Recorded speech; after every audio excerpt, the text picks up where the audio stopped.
purification dates back to the ancient times where the Egyptians and Greeks utilized sand filtration systems along with the chemical alum to purify their water.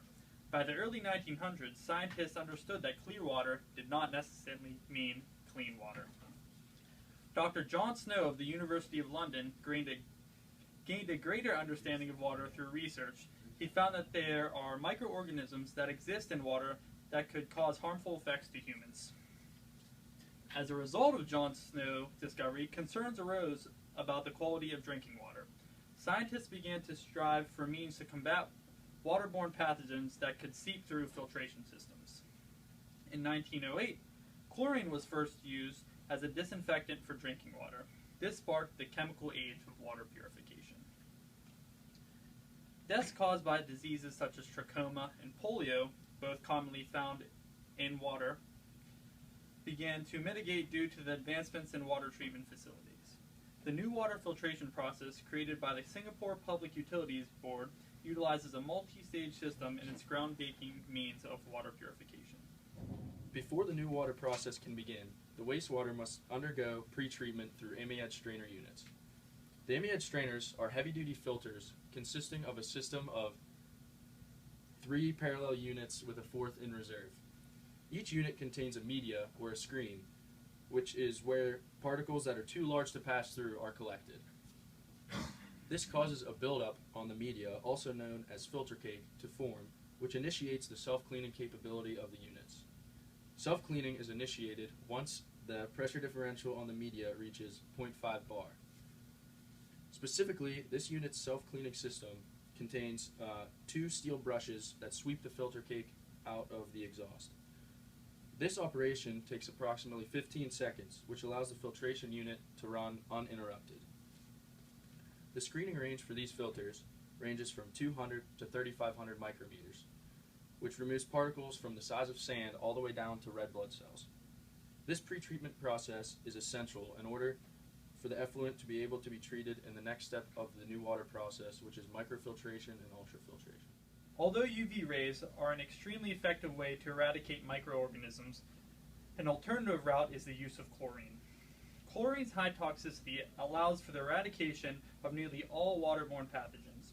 However, chlorine is not the panacea to treating wastewater. Some pathogens are unaffected by chlorine. Secondly, the actual chlorination process could interact with organic molecules found in the water, creating disinfecting byproducts, or DBPs. DBPs vary in molecular structure.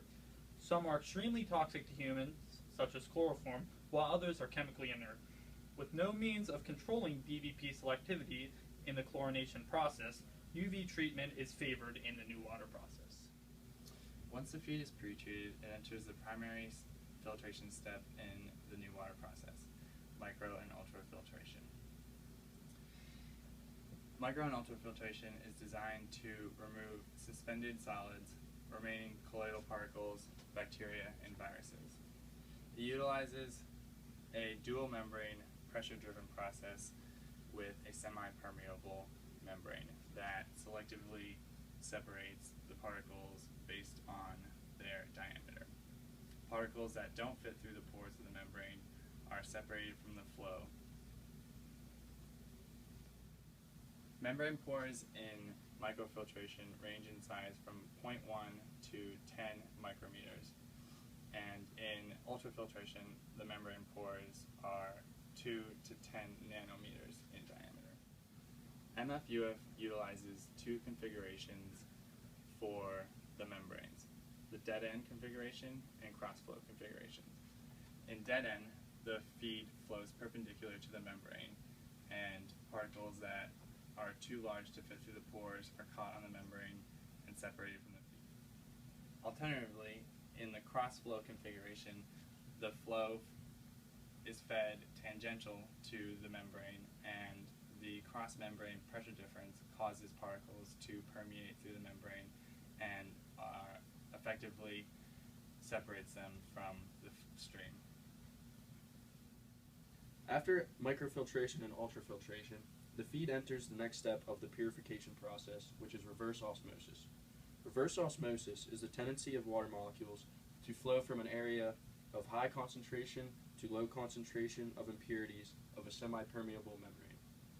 This step removes any inorganic solids, also known as salts, from the feed, and this 25% left over is RO brine byproduct.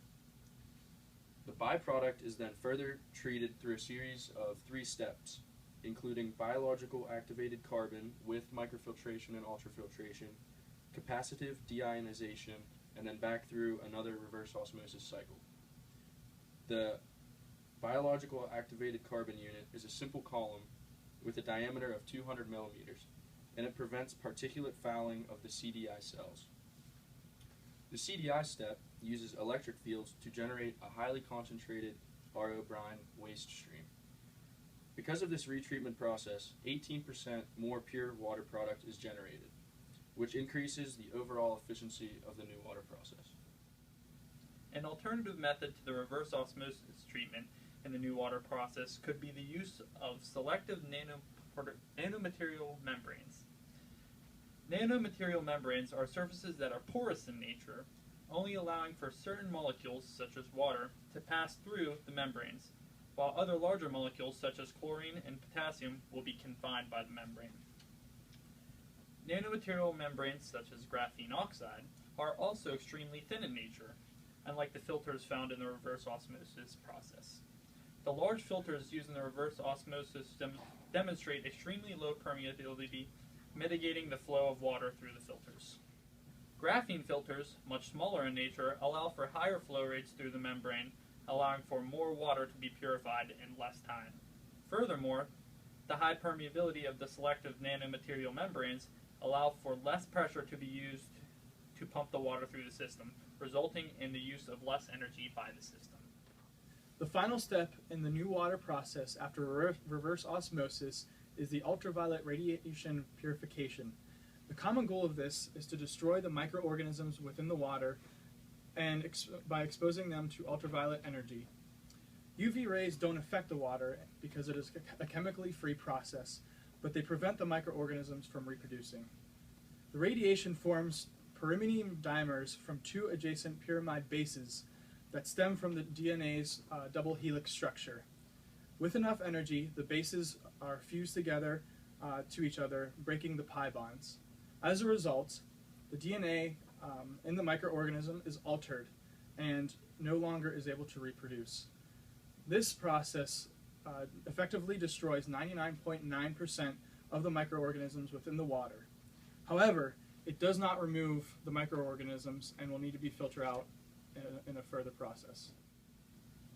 The NEWater process produces much cleaner water in terms of bacteria count, clarity, color, and organic substances.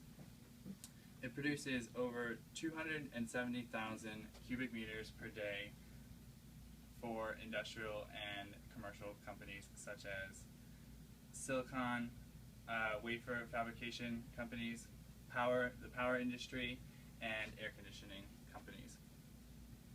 The remainder of the water produced by the NEWater system is sent to reservoirs around Singapore and makes up a total of 30% of Singapore's drinking water.